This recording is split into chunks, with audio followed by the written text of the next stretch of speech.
গা শিহরণকারী লোমহর্ষক জঘন্যতম ঘটনা সংঘটিত হয়েছে দলাই রাজঘাটে। দুই সন্তানের জননীকে দর্শন করে তার শরীরে বিষাক্ত রাসায়নিক পদার্থ ঢেলে দিয়েছে লম্পট যুবক। শিলচর মেডিকেল কলেজ হাসপাতালে মৃত্যুর সঙ্গে পাঞ্জা লড়ছে গৃহবধূ। লোমহর্ষক জঘন্যতম এবং লজ্জাজনক ঘটনা সংঘটিত হয়েছে দলাই থানাধীন বাগাবাজার গাঁও পঞ্চায়েতের রাজঘাট গ্রামে। রাতের অন্ধকারে বলপূর্বক দরজা ভেঙে ঘরের ভেতরে ঢুকে জোর করে প্রথমে দর্শন করে পরে গৃহবধূর শরীরে বিষাক্ত রাসায়নিক পদার্থ ঢেলে দেয় একই গ্রামের পুতুল নামের লম্পট যুবক। 22 জানুয়ারি গভীর রাতে ঘটনাটি সংঘটিত হয়েছে। 23 জানুয়ারি দলাই থানায় পুতুলকে অভিযুক্ত করে এজাহার দায়ের করা হয়েছে। বর্তমানে শিলচর মেডিকেল কলেজ হাসপাতালে দুই সন্তানের জননী মৃত্যুর সঙ্গে পাঞ্জা লড়ছে ওই গৃহবধূ। এই ঘটনার খবর ছাউর হতেই এলাকা জুড়ে চাঞ্চল্য দেখা দিয়েছে। এ যাবৎকালের সবচেয়ে লোমহর্ষক এবং বর্বরোচিত ঘটনা সংঘটিত হয়েছে দলাই থানার অন্তর্গত বাগাবাজার গাঁও পঞ্চায়েতের রাজঘাট রাঙ্গাউটি গ্রামে। এই ধরনের ন্যাক্কারজনক বর্বরোচিত একটি ঘটনা সামনে এসেছে। গত 22 জানুয়ারি রাতের বেলা রাজঘাট রাঙ্গাউটি গ্রামেরই এক পাষণ্ড একটি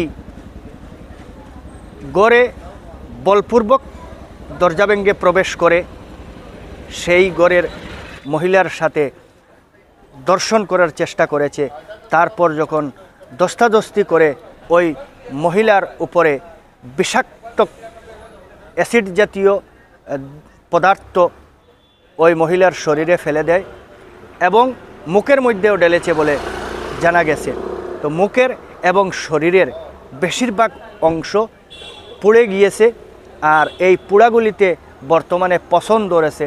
শিলচর মেডিকেল কলেজ হাসপাতালে ওই মহিলা মৃত্যুর সঙ্গে পাঞ্জা লড়ছে গত কয়েকদিন থেকে।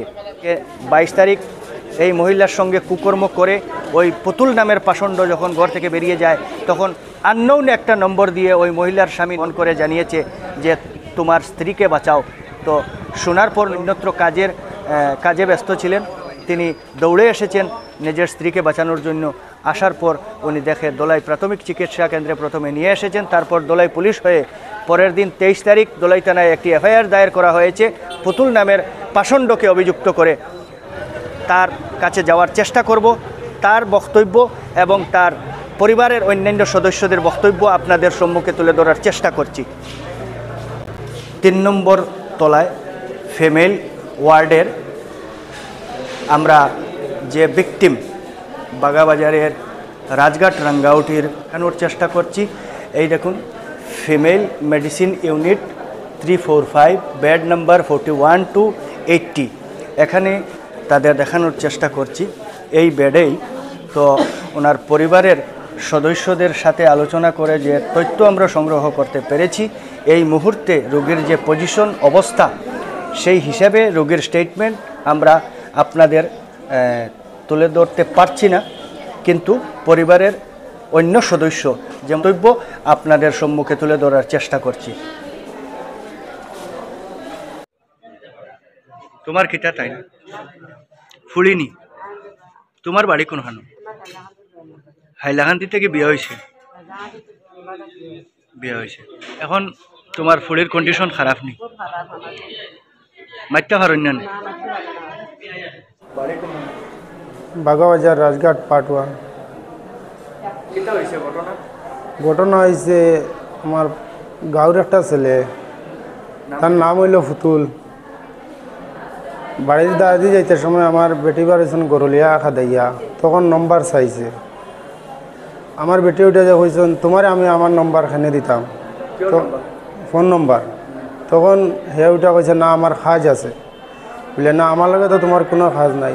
এই সমস্ত মাথায় খারাপ প্রস্তাবটা দিতে সময় গালাগালি হয়েছে। আমার যাইতে সময় হে কইছে মাপ পাওয়াইতো কত গেছে। পরের দিন রাত অনুমানিক 11:30টায় হে আমার ঘর দরজা ভাঙ্গিয়া ইয়া হামাইয়া, যে সময় চকিত উঠিয়া আমার বেটির ফাও লেফ আসলো উপরে, উঠতে সময় ফাও ফাড়া পড়তে সময় আমার বেটি সজাগ হয়েছেন, ওইয়া দেখছেন তার মুখ ফট চিক দিতে সময় হে লেফট দিয়ে জাহা মারি দলিছে। ধরার পরে এখন তো আর লড়াচড়া যায় না। তখন বহু সময় লড়াই বিড়াই করছেন, করিয়া ছুটতে পারছেন না।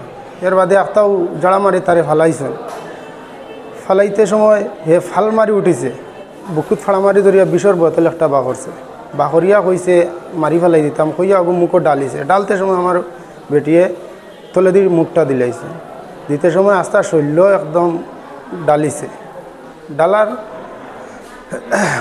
ডালার বাদে হাত ফাওয়াটা বান্ধিছে। এটা তো ডাক্তারে কই দিলে এটা তো বিষাত্মক বিষ, মারাত্মক বিষ। এটা ডালার পরে আস্তা শরীর একদম জ্বলিয়া বরবাদ হয়ে গেছে। তখন এখনও পর্যন্ত জ্বলা বরবাদ হয়ে গেছে, শরীরটা জ্বলিয়া। এখনও চামড়া ফোড়ের ফচি ফসার মতো দৌড়ি লিছে। এই সময় আমার বেটিও কইছেন যে তাই অজ্ঞান হয়ে গেছেন যে সময় বিষটা ডালিছে। এরপরে হাত ফাওয়াটা বান্ধা পর্যন্ত জানছেন। এর বাদ কি তো অজ্ঞান হওয়ার পরে তো কিচ্ছু কইতে হয় না। ঠিক এটা তো টেস্টও পাইছেন তারা। এখন ঠিক 11টার সময় আমারে একটা কল করছে নয়া নম্বর দিয়া। মারিয়া আমারে উঠিয়া কইছে যে তোমার বেটি বাঁচাও, বেটি মরে যায়। আমি ওখানে খাজে আসলাম, আমি বুবুরে কইছি বলে বুবু ওলা আলামা তাই কোথাও ফট করে যাও সাই বাড়ি। তখন আমি বাড়িতে আইছি, আইয়া দেখছি যে দরজাটা আমার সিরকারিটা ভাঙ্গা। তখন আমি উগি দিছে, দেখছি আতফাও বান্ধা আর বিষ বাস একদম মুখে মুখে খাওয়াইছে। তখন আমি আশপাশ মানুষ ডাকিছি, ডাকিয়া অজ্ঞান পাইছি। তখন আমি আশপাশ মানুষ ডাকিছি, ডাকিয়া দেখছি আমার ছেলে, বড় ছেলেটা চকির উপরে খান্দের। তখন আমি আমার বাচ্চারে জিজ্ঞাসি বাবা আমার ঘরে খেয়ে আসলো। তখন আমার বাচ্চা কইছে যে বাইখালা ফুতুল আসলো বাপ্পা, মারে মারি দূর করছে আর ওলা করছে। তখন আশপাশ মানুষ কইছে না কাম করো বাদে তা করবা, এখন পুলিশ প্রশাসন বা হসপিটালের দাঁড়লো মানুষটা বাঁচাও। এরপরে আমি হসপিটাল নিয়ে আইছি। তখন ডাক্তার 1:30 বাজি গেছে। তখন তারা আমারে কইছেন যে কালকে সকালে তুমি এফআইআরটা দিও। তখন পরের দিন আমি 23 তারিখ আসলো, পরের দিন 9টা উঠে আমি এফআইআর তারারে দিছি। এবারে আমি সকালে দেখছি না আরও জ্বলা শুরু হয়েছে আর মুখ ফাটিয়া উট ফাটিয়া যার গিয়া একদম। তখন আমি লগে লগে পুলিশ প্রশাসনরে অটো লিয়া ইয়া জানাইছি। জানাইলে তারা দেখছেন, দেখিয়া হসপিটাল লিয়া গেছেন। গিয়া ইমার্জেন্সি ইনজেকশন 3টা মারছেন। মারিয়া আমারে কইছেন ইমার্জেন্সি তুমি লিয়া যাও আর বাদ বাকি পরে করবা। এখন আমি মেডিকেল আইছি, আওয়ার পরে এখন বর্তমানে সিরিয়াস পেশেন্ট, কথা কইতে পারে না। আজকে যেন একদম জ্বলা। এখন